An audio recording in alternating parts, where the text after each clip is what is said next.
as we go ahead and fight for these objectives. And we do see the Clint being picked up by Dim Sum, having the scale potential over there on the Clint. It's looking pretty solid. If we're looking at both lineups, having that Barrett, he has an easier time, especially when teams want to invade him. He can stay in those fights a little bit longer because he's one of those tankier junglers. But speaking of tanky junglers, looking at Beat the Odds, they have the Akai going inside of the jungle position and protected by the Grok, who can also harass jungles. It also has fast clear on waves. So this is going to be a very interesting match. But Sicilian against this tankier composition, if it does go to late game, they will have a hard time. Ooh. And we're going to go ahead and see Mikasa picking up this Yu Zhong, which is interesting to me only because, like I said, I feel like before when we saw Mikasa, when we saw a Yu Zhong in the earlier series, it was backed up by a Faramis. So because the big problem right now with Yu Zhong is how squishy he is compared to like the output of damage and how deep he has to dive into these back lines. He isn't always able to get that little hesitation it takes for him to get that regen is enough for teams to be able to burst him down. The last series that we saw with him, he was being kept and he was being held up by a Faramis, by that Cult Ultra here. So we're wondering what the plan is when Mikasa goes in, potentially to come in with a heavy spin, potentially to come in with a wild charge to kind of help push through with that Black Dragon. We're gonna have to see as we are moving into game 2. Bloodhounds taking on Beat the Odds. Do they have enough to take this to a game 3? Yeah, we did see a swift finish near the ending for the side of Beat the Odds without much contest. So going into this game, we see Carrasco pick up one of his stronger mages, if not his strongest mage, over on that Sicilian. But it's going to be a battle of, can Beat the Odds take the early game advantage, or will they allow this to go to late and have Bloodhounds capitalize? Yeah, already we can see like the fast clear happening and Uranus trying to do his best to kind of bully and bait out these abilities from Yu Zhong. Like we said before, one of the problems before was that Yu Zhong able to rotate early, not being taken down early. We do see that the first Lethal Wanderer is going to go over to Bloodhounds. It is going to give them the faster clear. It is going to give them the faster rotation and allow them to possibly be able to gank first. Now, speaking of rotations, they do have that Akai, a very fast jungler, able to clear that farm really well and also able to do good against invades. Looking on the bottom side, you see a 3-stack from the side of Bloodhounds. Oh, what a nice flicker there. Is going to be able to get Oh My Serious out of harm's way from that Shadow Stampede. I mean, a great ganking attempt there. We do have a flicker down now as we move into 26 seconds left for this turtle. Mikasa still getting filled up there, is taking a decent amount of damage from Tempest on this Uranus. Now, they do have a Kai in their favor for this turtle. The question is Bloodhounds going to go for that objective? You see Barat's over on the bottom side, getting a little bit of clearance, taking that farm, but you see the heavy spin over there, taking out Faramis. The roam is out for Bloodhounds. Yeah, getting taken out there, and unfortunately that is going to be a problem. It's going to be, I mean, Faramis is right back, so, I mean, definitely has the potential to come back into this fight, but we are already down about half health on this lord, or on this turtle. They are going to possibly go in for a clash. Oh My Foe able to secure the Retribution, taking the turtle and escaping with no problem. Yeah, and you see it right there. Oh, Wild Charge comes in, though. The Sanguine Claws connecting. You see Lucas able to take out Faramis. That's 2 deaths from the roam in 2 minutes. Not a good start for Bloodhounds going into the early game. Yeah, Sushi on that Faramis is having some problems finding the spacing, remembering that you're a roam. Carrasco actually in trouble here. Oh, you do see Lucas going on for the heavy push, forced to use the black shoes to escape, leaving Sicilian, leaving Carrasco alive in that lane. He doesn't push back, though. He's going to continue to get those stacks. He knows it's not our fight right now. We have to survive to the late game. Oh, you do see Kai with the heavy spin on Easy Peasy. A double pin on the wall. Co-alter activated by Sushi right now. Easy Peasy able to escape. Yeah, nice heavy spin there. I mean, just right now, just a lot of pressure being put on to Bloodhounds. I mean, especially with knowing that you're behind on this from us, that you're having issues. Maybe as we move on to this mid game, we're going to have a little bit more luck as we move into these team fights and these objectives. When this cult altar, we have to make sure that this cult altar is being used for these team fights and not beforehand, not to save yourself. You see a possible gank over on the bottom side. Wild charge by Big Papa, not connecting over on Sushi, able to get out. Dim Sum popping out of that bush to do some damage. You see a possible gank from the side of Beat the Odds versus the 3-stack of Bloodhounds. They are going in for the kill. You see the pin on the wall. Big Papa able to take out the marksman. Dim Sum has fallen. Lucas able to secure the kill over there on Sushi on the Faramis. But Oh My Cyrus answering, taking out Bocarasco. 3 down for the side of Bloodhounds, and the first tower goes to the favor of Beat the Odds in the gold lane. Only 4 minutes in, Oh My Serious on that Bruno, already hitting like a truck, able to take down Bocarasco. Just an unimaginative amount of damage, and that is the value you get from this Bruno once he gets those stacks up, once he has that crit stacked on top of each other. Speaking of crit, Bruno picking up that Berserker's Fury. Looking at the map right now, looking at the items, and also looking at the gold. The advantage for Beat the Odds is looking really good. Do we see a potential snowball, Private? Yeah, and I mean, right now, I mean, oh my God, another another heavy spin happening.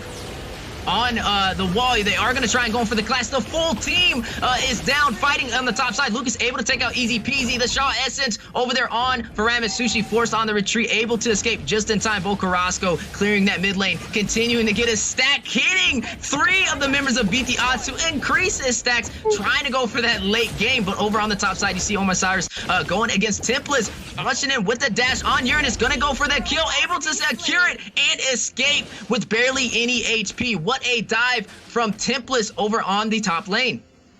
Yeah, a little bit of outplay there. Templars going in, getting the damage on before Bruno could react, and then retreating back into the bush where Bruno could not hit him. But here is that fight. You've seen the Black Dragon and Cult Altar coming out there. Unfortunately, not enough, as easy peasy going down there by that damage from Lucas. And we do know Barats does have a problem with magic damage. Little engagement out here right now. Now, I will say this is kind of what we expected, a little bit of the early game from Beat the Odds, and they are capitalizing on it. Lucas able to take out Templars. That is a 7-1 right now, a lead in terms of kills. The question is, can Bloodhounds stay alive? Can they remain in the game for the late game so that Bocarasco can get the stacks, can get the damage on that Sicilian? Or will we see an early finish by Beat the Odds to take game 2 and move on to the top 8 for North America? Well, and I think that's the question here, is what they're trying to do. We do see the turtle has spawned here. Up at the top, though, we are still trying to put on damage. Bocarasco coming very dangerously close. Here is the Cult Altar and the backup.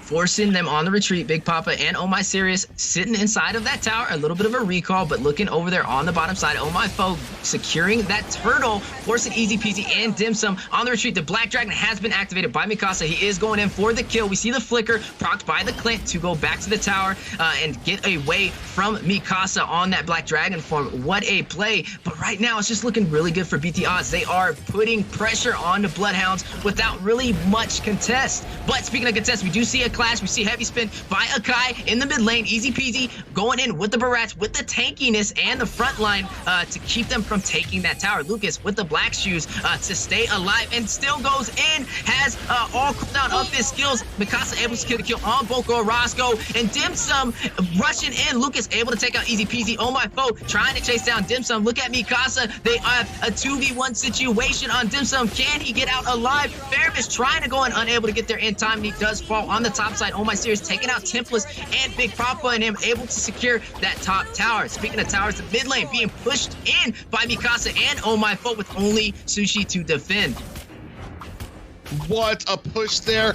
1 to 12 right now. A 6K goldie at the 8-minute mark. And here we are still not finished.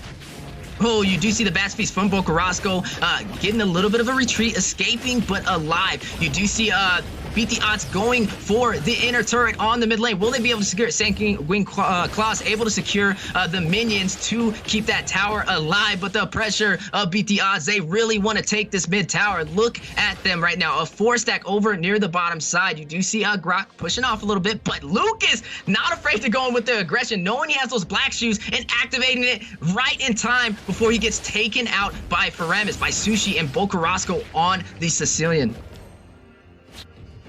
Yeah, amazing right now. Lucas 6-0-6 right now. Amazing amount of damage that he is outputting during these team fights, and Bloodhounds cannot come up from it. They are just absolutely being dominated here, 1-13, and we are continuing this push, continuing this pressure, and look at the flanking position from Mikasa with that Black Dragon.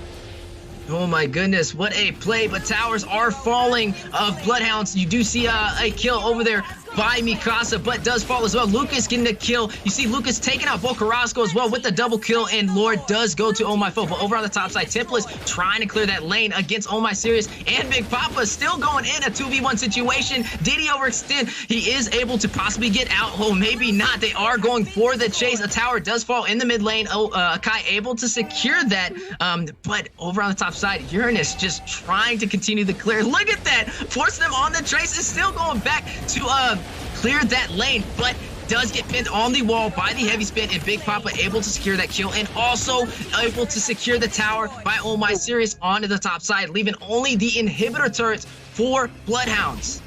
Now we got to look at these items. We are going into the 10-minute mark, 2-17. Man, what do you think, Private? Like, what does Bloodhounds have to do to remain in this match?